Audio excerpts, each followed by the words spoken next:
मज़ीद educational and jobs updates के लिए हमारे चैनल पैगाम सिंध ऑफिशियल को सब्सक्राइब और लाइक करें और बेल आइकन को प्रेस करें। शुक्रिया। बिस्मिल्लाहिर्रहमानिर्रहीम, अस्सलाम वालेकुम।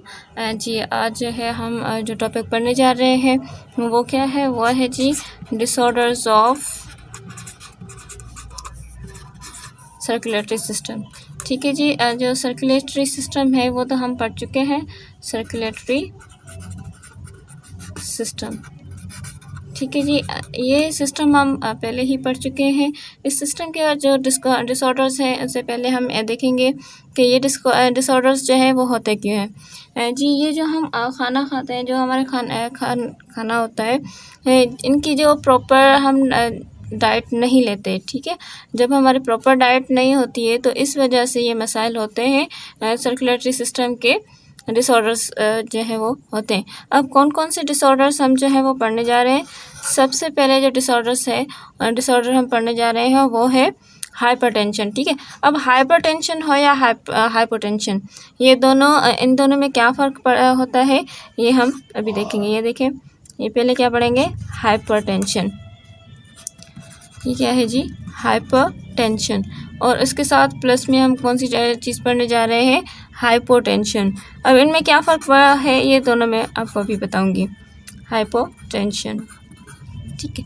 दूसरी को जो है वो कौन सी डिजीज़ पढ़ने जा रहे हैं, ये डिसऑर्डर पढ़ने जा रहे हैं, दूसरी जो है वो है अंजाइना। ठीक है जी, क्या है, अंजाइना। उसके बाद जो थर्ड हम पढ़ने जा रहे हैं वो है जी, सोचें, हार्ट अटैक। हार्ट फेलियर भी इसे कहते हैं, हार्ट अटैक। और चौथा क्या है, चौथा है शुगर, यानी कि डायबिटीज़। ठीक है, शुगर कह लें या डायबिटीज़, ये एक ही बात है। चलिए जी, हम सबसे पहले हाइपरटेंशन यानी कि हाइपोटेंशन पे आते हैं। तो ये जो हाइपरटेंशन यानी कि हाइपोटेंशन है, ये क्या होती है, देखें, हाइपर का मतलब होता है हमेशा बढ़ा हुआ। ठीक है, हाइपर मतलब बढ़ा हुआ, तो हाइपरटेंशन का मतलब होता है जैसे ही खून का कोई जो दबाव है वो ज़्यादा हो तो उसे क्या बोलेंगे, हाइपरटेंशन। जैसे हम कहते हैं कि लो ब्लड प्रेशर और हाई ब्लड प्रेशर, तो ये इसमें क्या होता है, हाई ब्लड प्रेशर होता है। और ये जो हाइपोटेंशन है, हाइपोटेंशन में क्या होता है, ब्लड प्रेशर जो है वो लो होता है। क्या होता है, लो ब्लड प्रेशर और हाई ब्लड प्रेशर। ठीक है, अब इसमें इनमें जो है वो कितने तक जो है वो नॉर्मल ब्लड प्रेशर होता है, हमें पता होना चाहिए जी। 180 बाय कितना, 120/80 जो है ये mmHg। ठीक है, mmHg, ये क्या है, नॉर्मल जो है वो बीपी होता है। अब यहाँ पर अगर वो 140/90 आ जाए तो ये क्या होगा, हमारा हाइपरटेंशन में आ जाएगा। लेकिन अगर 110/70 आ जाए तो ये क्या हो जाएगा, हमारा लो ब्लड प्रेशर। अब हाइपरटेंशन की जब हम बात कर रहे हैं या लो ब्लड प्रेशर की, तो हम इसको अभी डिटेल से पढ़ते हैं। ठीक है जी, क्या है ये, हाइपरटेंशन पहले पढ़ते हैं। ठीक है, ये जो हाइपरटेंशन होती है, इससे ये खून का ज़्यादा दबाव हो जाता है इसमें, और आर्टरीज जो है वो मुसलसल उस दबाव को जो है वो फेस करती रहती हैं, और उनमें जो दबाव है वो मुसलसल बढ़ता जा रहा है। अच्छा, इनको जो है हमने पहले ही पढ़ लिया है। तो ये दो किस्म की होती हैं, एक हाइपरटेंशन और एक हाइपोटेंशन। हाइपरटेंशन का मतलब होता है ज़्यादा, ठीक है, मैक्सिमम जो है वो खून का दबाव, और मिनिमम खून का दबाव जैसे कि लो ब्लड प्रेशर। अच्छा जी, ये 120/80 mmHg जो है वो नॉर्मल होता है इसका ब्लड प्रेशर। और इससे कुछ लोग जो है वो बीमारी नहीं समझते। क्या नहीं समझते, इसको बीमारी नहीं समझते। लेकिन क्या होता है, इसको ये एक ऐसी हालत है जिसमें बड़ा नुकसान हम फेस कर सकते हैं। इसकी जो है वो हाइपरटेंशन हो या हाइपोटेंशन। ठीक है जी, हाइपरटेंशन हो या हाइपोटेंशन, इन दोनों की जो भी अलामात होती हैं वो सेम ही होती हैं, इतना डिफरेंस नहीं होता। इसलिए जो भी आप लोगों को कोई चीज़ जो है वो लेनी है, कोई टैबलेट या कुछ भी, उससे पहले आप प्रिकॉशंस में क्या लेंगे, पहले आप इसको जो है वो चेक करें, प्रॉपर चेकिंग करें, ठीक है। ब्लड प्रेशर की चेकिंग करें किससे, जैसे कि स्फेगोमोनोमीटर होता है, ब्लड प्रेशर चेक करने का जो औजार होता है या इंस्ट्रूमेंट होता है उसे, ठीक है। उसे क्या बोलते हैं, यूज़ स्फेगोमोनोमीटर, स्फेगोमोनोमीटर, ठीक है जी। स्फेगोमोनोमीटर ये क्या होता है, ये ब्लड प्रेशर चेक करने की मशीन होती है। ये तो हम पहले ही पढ़ चुके हैं कि हाइपरटेंशन जो है वो उसकी क्या मिकदार होती है, हाइपरटेंशन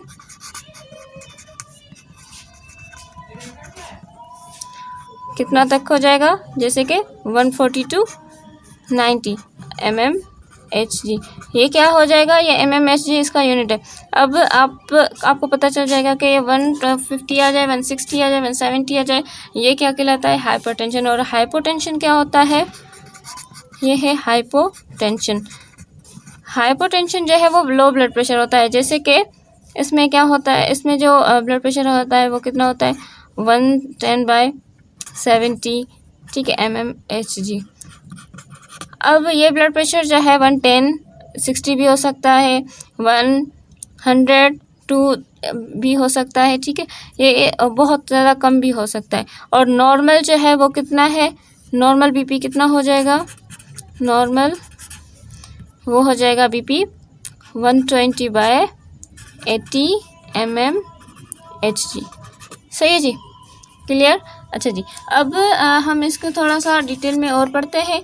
इसकी वजह से हमें हाइपरटेंशन की वजह से, किसकी वजह से, हाइपरटेंशन की वजह से हेमरेज भी हो सकता है। अब हेमरेज क्या होता है, हेमरेज, ठीक है जी। हेमरेज क्या होता है, हेमरेज जो है वो दिमाग की जो नर्व्स होती है उसमें वो फट सकती है अगर आपका जो है ब्लड प्रेशर हाई हो जाए तो, ठीक है।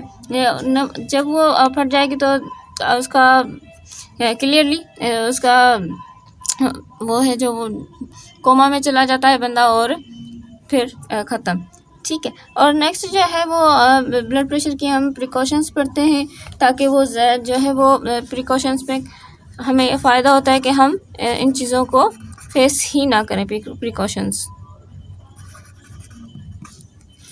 कौन से हैं, सबसे पहले आप जो है वो अपने वेट को लूज़ करें। अगर आप मोटे हैं ये, ठीक है, तो आप क्या करेंगे, वेट लूज़ करें,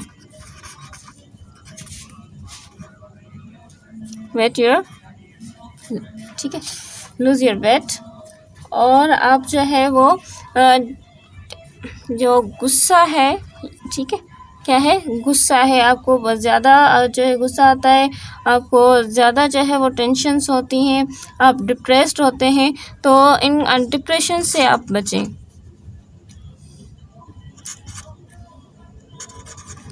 क्या करना है जी, डिप्रेशन से इग्नोर, अवॉइड डिप्रेशन। और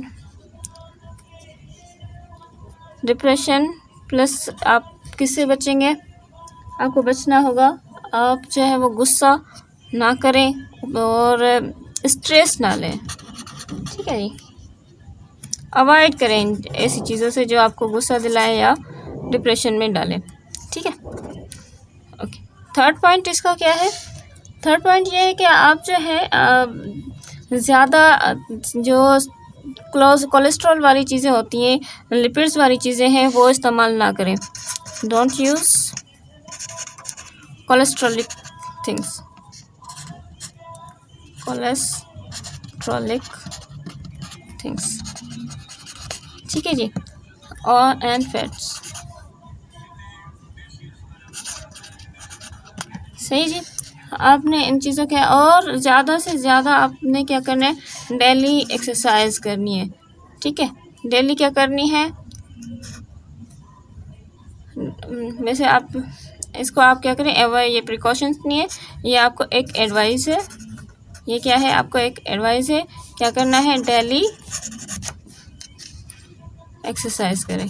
डेली एक्सरसाइज करने से क्या होगा कि आपकी जो है क्लियर हो जाएगी, आप जो है वो ज़्यादा सेहतमंद रहेंगे, ठीक है जी। देख लें एक मरतबा इसको, ठीक है, मेरे ख्याल से आपने देख लिया होगा। अब आते हैं हम अंजाइना पे। क्या है जी? अंजाइना। अब ये जो अंजाइना है, ठीक है, ये क्या है जी? अंजाइना।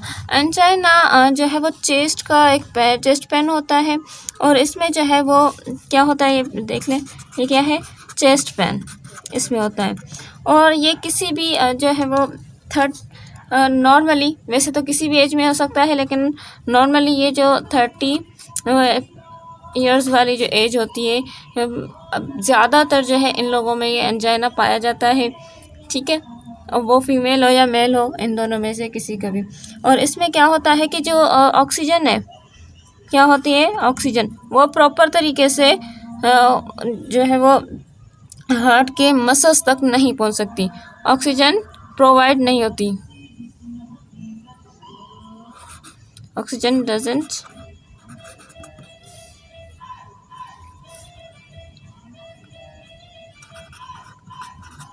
Move in heart. ठीक है जी, क्या होता है कि ऑक्सीजन जो है वो हार्ट के मसल्स में, हार्ट मसल्स,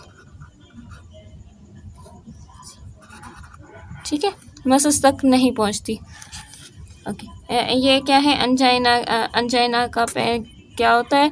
चेस्ट पेन होता है। ये 30 ईयर्स में मिनिमम होता है, वैसे तो किसी भी एज में हो सकता है। और इसमें ये, इसका रीज़न क्या है कि ये मसल्स में ऑक्सीजन जो है वो मूव नहीं करता, इस वजह से होता है। ठीक, अब जो है हम अपनी मेन डिजीज़ पे आते हैं। ठीक है जी, मेन डिजीज़ क्या है? वो है हार्ट अटैक। ये सबसे जो है वो आजकल मेन डिजीज़ चलती है, हार्ट डिजीज़। ठीक है जी, ये जो हार्ट डिजीज़ होती है यानी कि हार्ट अटैक। अब ये जो हार्ट अटैक है, हम सबसे पहले इसको देखेंगे कि इसको मेडिकल में क्या कहते हैं। मेडिकल में इसको मायोकार्डियल कहते हैं। क्या कहते हैं जी? मायोकार्डियल। मायोकार्डियल, कार्डियल का मकसद ये होता है दिल से जुड़ा हुआ। ठीक है जी, मायोकार्डियल जो ये इसे कहते हैं मेडिकल की लैंग्वेज में। और हम इसके जो है रीजंस पढ़ें, तो रीजंस क्या होते हैं इसके?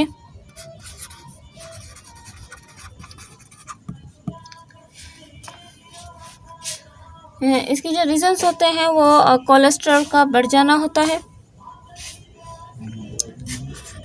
किसका बढ़ जाना? कोलेस्ट्रॉल का। और प्लस क्या बढ़ जाता है जी? सोचें, कोलेस्ट्रॉल प्लस फैट्स, इनका बढ़ जाने से, इनके बढ़ जाने से क्या होता है?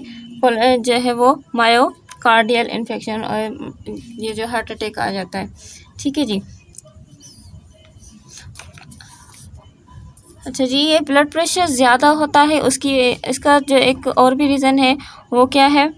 वो है हाई ब्लड प्रेशर, हाइपरटेंशन कह लेती हैं। ठीक है, हाइपरटेंशन। अच्छा जी,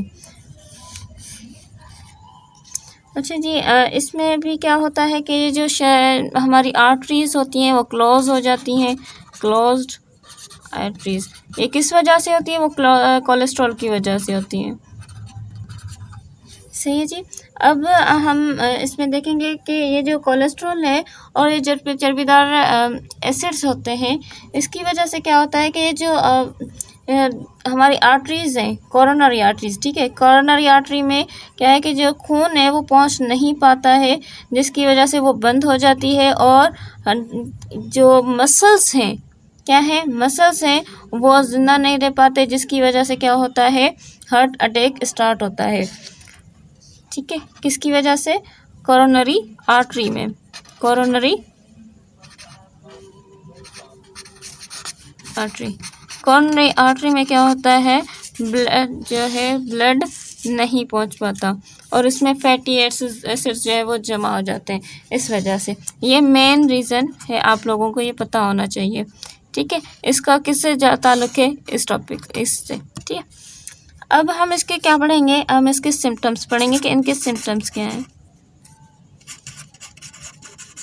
इसके जो सिम्टम्स है, सबसे पहले इसमें जो है वो चेस्ट पेन होता है और डिस्कम्फर्ट फील होता है। क्या होता है जी? चेस्ट पेन होगा, सीवियर चेस्ट पेन होगा, मतलब इतना कि आप बर्दाश्त नहीं कर पाएंगे चेस्ट पेन, प्लस इसमें क्या होगा, आपको डिस्कम्फर्ट, बेचैनी फील होगी। ठीक है, एक तो ये इसका सिम्टम है। दूसरा इसका सिम्टम जो है वो जो ऊपर वाला हिस्सा होता है हमारी बॉडी का, उसमें सख्त बेचैनी होती है। ठीक है, अपर बॉडी, ठीक है, अपर बॉडी डिस्कम्फर्ट, अपने जो आपकी बॉडी है अपर साइड वाली, उसमें डिस्कम्फर्ट आप फील करोगे। अच्छा जी, इसका जो तीसरा अब है वो, उसमें आपको अब जब सांस लेते हो उसमें आपको बहुत ही सांस लेने में मुश्किल होती है, शॉर्टनेस ऑफ ब्रीथ। ठीक है, क्या कहते हैं? Shortness of breath. अच्छा जी, इसके बाद इसका जो रीज़न है वो है कि आपको जो स्वेटिंग आती है, क्या आती है? स्वेटिंग आती है। वो भी क्या आती है? कोल्ड स्वेटिंग आएगी, ब्रेकिंग आउट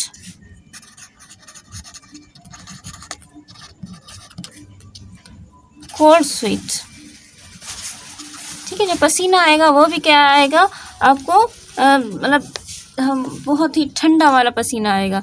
उसके बाद इसकी क्या जो रीज़न है वो क्या है, जो आपको ना नोज़िया और वॉमिट हो जाएगी। अब नोज़िया क्या होता है कि आपका जैसे ऐसे होता है कि कच्चा हो रहा होता है आपका, कोई स्मेल भी जैसे कि आपको कई मरतबा आ जाती है, तो आप उसी वक्त ही, आपको उल्टी नहीं आती लेकिन उसमें आपको दिल करता है कि आप कुछ जब जिस उल्टी की तरह ही कुछ निकले, लेकिन निकलता नहीं है। ठीक है, उसे नोज़िया बोलते हैं। ठीक है जी, नोज़िया होगा और प्लस में क्या होगा इसके साथ? वॉमिटिंग। वॉमिटिंग भी होती है अगर ब्लड प्रेशर, हार्ट अटैक आता है तो। ठीक है, और क्या होगा? टायर्ड, आपका हल्का हल्का सा जो है वो सर दर्द भी होगा।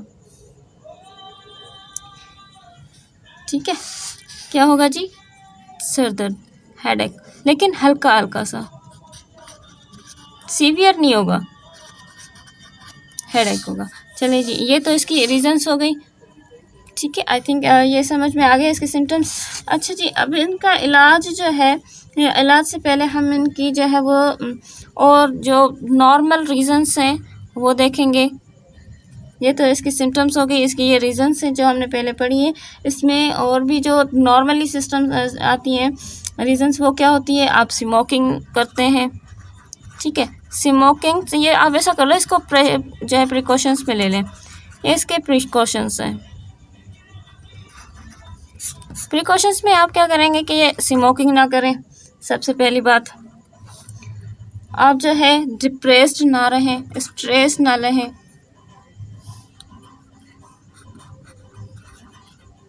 वैसे तो ये मैं भी इनकी रीजंस बता रही, लेकिन आप इसको डोंट लगाएंगे तो ये आपकी प्रिकॉशंस हो जाएंगी।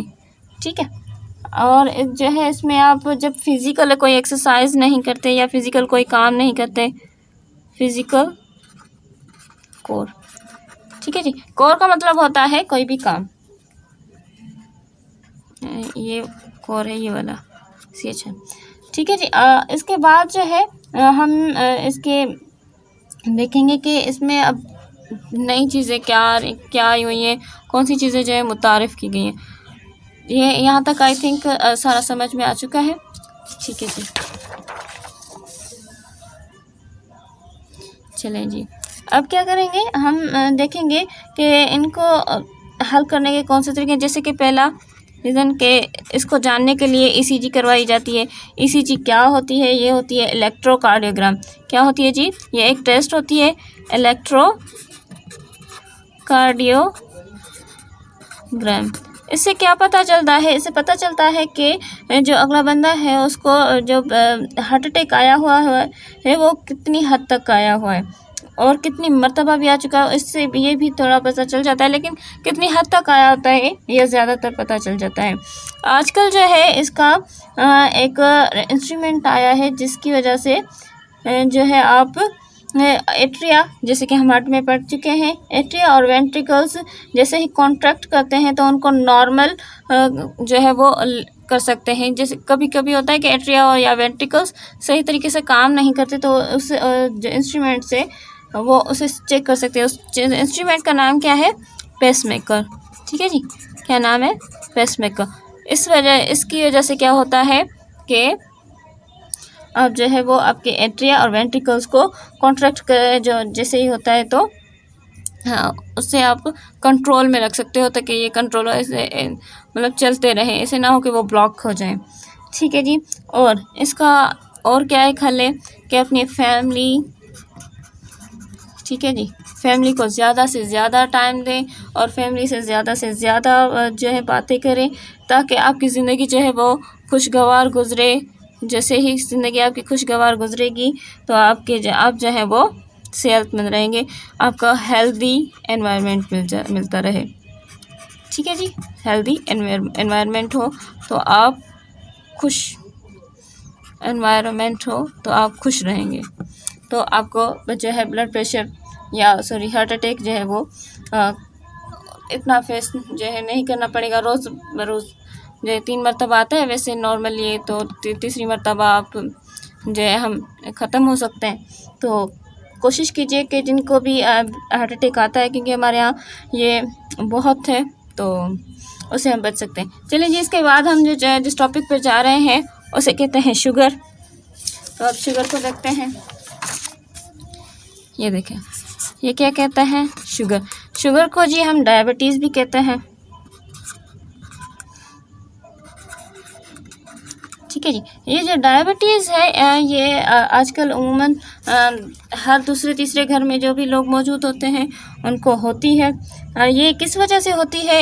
ये जो है वो कुछ गुदूद होते हैं, उनकी सीक्रेशंस आती हैं, ठीक है जी, लेकिन वो प्रॉपर तरीके से नहीं आती है, इसकी वजह से होती है। हम इसका रीज़न जो है वो ये अब यहाँ पे क्लियर लिखते हैं कि जो खून होता है, ब्लड होता है, उसमें शुगर या ग्लूकोज की जो मिकदार होती है वो ज़्यादा होती है। क्या हो जाती है जी? इंक्रीज्ड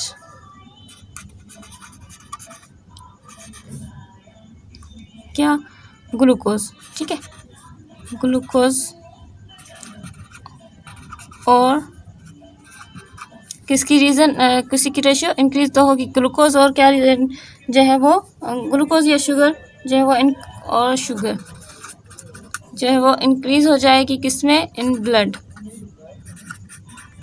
ठीक है, इसकी वजह से क्या हो जाएगा? इसकी वजह से डायबिटीज़ होती है कि ये इसकी ग्लूकोज की मिकदार ज़्यादा हो जाए। अच्छा जी, इसकी जो है वो अब जो है हम इसकी सिम्टम्स पढ़ेंगे। सिम्टम्स क्या है?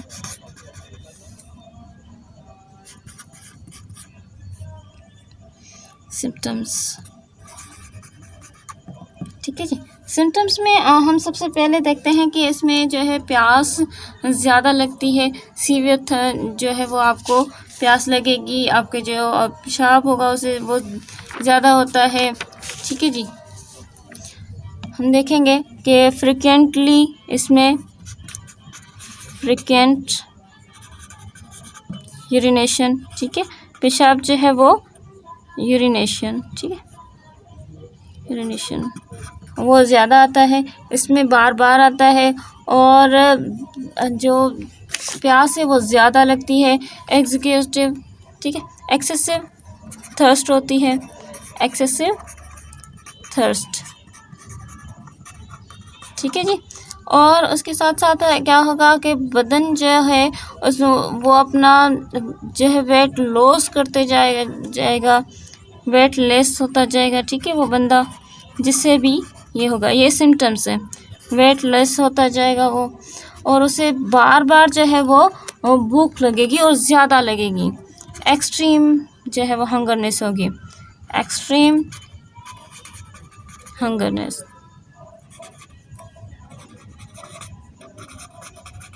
ठीक है जी।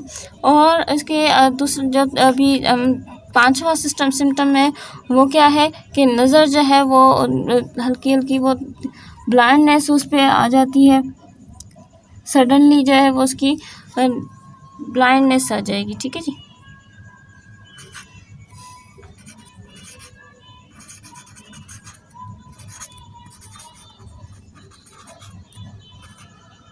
ब्लाइंडनेस भी हो सकती है और जो है वो नज़र कम भी हो सकती है। ठीक है, और क्या होता है, जो टायर्डनेस इसमें ज़्यादा होती है, थका, मतलब जो बंदा है वो थका हुआ ज़्यादा नज़र आता है। अच्छा, इसकी वजह से जो है वो आपको क्या क्या बीमारियां फेस करनी पड़ती हैं जी। उसकी वजह से हमें किडनी प्रॉब्लम हो सकती है। ठीक है जी, कौन कौन सी प्रॉब्लम्स हम फेस कर सकते हैं? एक तो हम किडनी पेन जो है वो फेलियर हमारी हो सकती है, किडनी फेलियर ये प्रॉब्लम हो सकती है, हम फेस कर सकते हैं। दूसरा जो है वो हमें हार्ट अटैक कर सकते हैं, कि यानी कि दिल के बड़े ही मसाइल, हार्ट डिजीज़ बहुत हो सकती हैं, हार्ट डिजीज़ हो सकती हैं, और इसकी वजह से जो है हमारी नज़र भी ख़त्म हो सकती है, मतलब कि ब्लाइंडनेस भी हो सकती है। ठीक है जी। अच्छा जी, इसको ख़त्म करने के लिए जो है वो क्या करते हैं, इसको ख़त्म करने के लिए इंसुलिन लगाते हैं ज़्यादातर लोग। क्या यूज़ करते हैं ख़त्म करने के लिए? ख़त्म तो नहीं होती है शुगर, खैर ये पूरी ज़िंदगी जिसको भी होती है, ये पूरी ज़िंदगी चलती रहती है। ठीक है जी, देखें तो अब देख लें इसमें क्या होगा। क्या आप, अब प्रिकॉशंस तो नहीं है, अभी ट्रीटमेंट ही चलती है। प्रिकॉशंस में आप एक्सरसाइज ले लें, ट्रीटमेंट इसकी होती है, ट्रीटमेंट में इंसुलिन लेते हैं ज़्यादातर। ठीक है जी, और इसका ताकि वो जो शुगर है वो कंट्रोल में रहे, और अपनी जो है वो अच्छी अच्छी आदतें बनाएं। प्रिकॉशंस में आप इसको रख लें। अब प्रिकॉशंस आप लेंगे, कौन से प्रिकॉशंस में आप जो है वो अच्छी आदतें अपनाएं, जिसमें आपका एनवायरनमेंट क्लीन हो, अच्छा साफ़ सुथरा सा हो, नीट एंड क्लीन एनवायरनमेंट हो।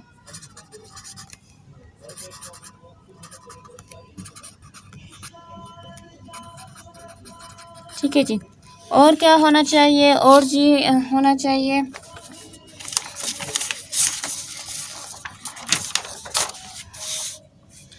और इसके साथ जो है अब जो जिस्मानी एक्सरसाइज, फिज़िकल एक्सरसाइज मस्ट करें, ताकि आप इस शुगर से जो है वो बच सकें या उसको कंट्रोल में रख सकें।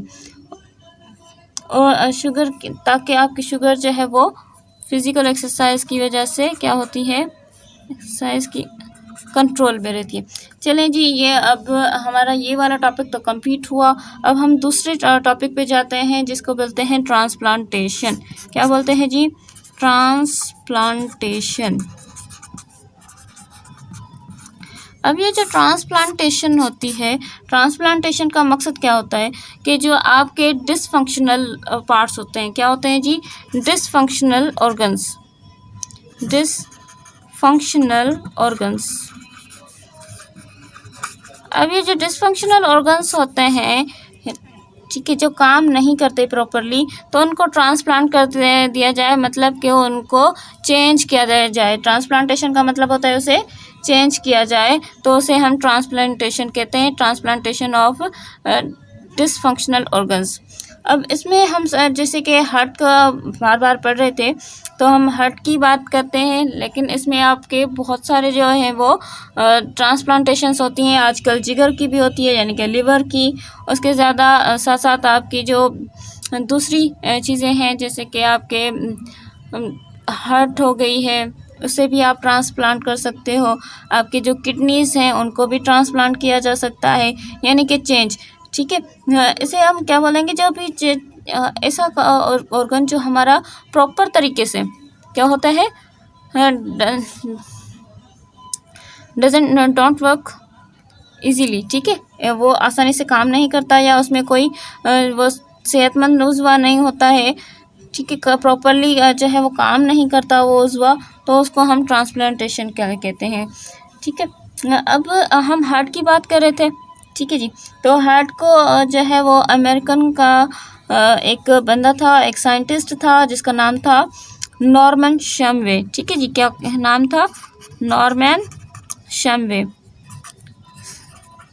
हम किसका पढ़ रहे हैं जी, हार्ट का। ठीक है, ये जो नॉर्मन शेम्वे था इसने क्या किया था जी, हार्ट को चेंज किया था, या इसको फादर ऑफ हार्ट चेंजर या हार्ट ट्रांसप्लांटेशन भी कहते हैं। ये कौन है, father of heart transplantation.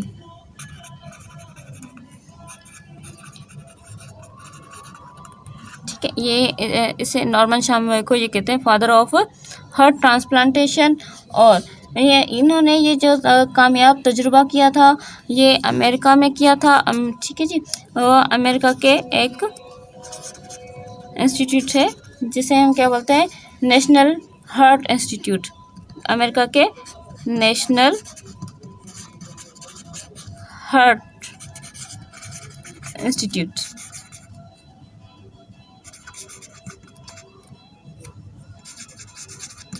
Heart institute में चेंज किया था। कब किया था इन्होंने, जो है वो 1964 में जो है वो मसनूई दिल का प्रोग्राम बनाया था। लेकिन ये चेंज कब किया था, 1969 में इन्होंने कामयाब तजुर्बा किया था। बनाई कब थी जी, इन्होंने जब एक्सपेरिमेंट किया था तब तो इन्होंने 1964 में ये स्टार्ट किया था एक्सपेरिमेंट।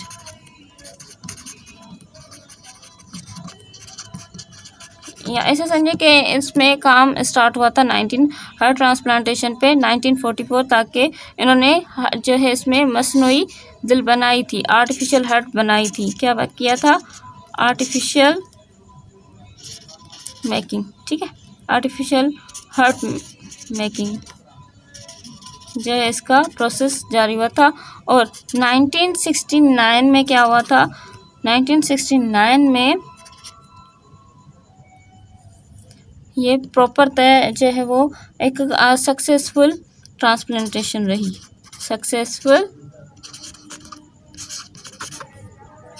ट्रांसप्लांटेशन रही।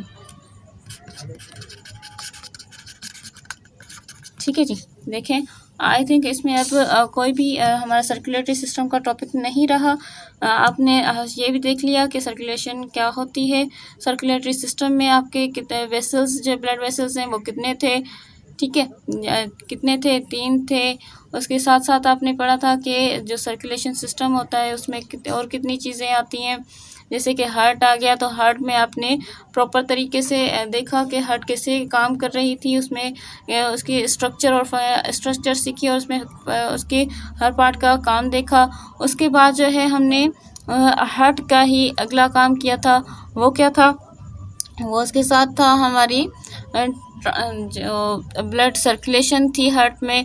ठीक है, वो हमने पिक्टोरियल बेस में देखी। उसके बाद जो है आपने इसकी आज जो है वो डिसऑर्डर्स और ट्रांसप्लांटेशंस देखें। ठीक है जी, तो अब सर्कुलेशन सिस्टम कंप्लीट हुआ। देन अगर अब हम जो नेक्स्ट टॉपिक करने जाएंगे वो हमारी नर्वस सिस्टम का होगा। तो नर्वस सिस्टम हमारा जो है 6 to 8 ये लास्ट जो है वो हमारा सिस्टम होगा। उसके बाद जो है हम इसको सिस्टम्स को वाइंड अप करेंगे क्योंकि 6 to 8 तक हमें यही सिस्टम्स दिए गए हैं। उसके बाद हम जो है वो अपना 6 से दूसरा टॉपिक बायो का निकालेंगे ताकि आपको जो है वो फर्दर जल्दी से आपको क्लियर से किया जा सके। ठीक है जी, तब तक के लिए दीजिए इजाज़त। अल्लाह हाफिज़। This is an educational project of Paygham-e-Sindh Official. Thanks for watching our video. Stay tuned with us for more educational and jobs updates. Thank you. Take care of yourself. Allah Hafiz.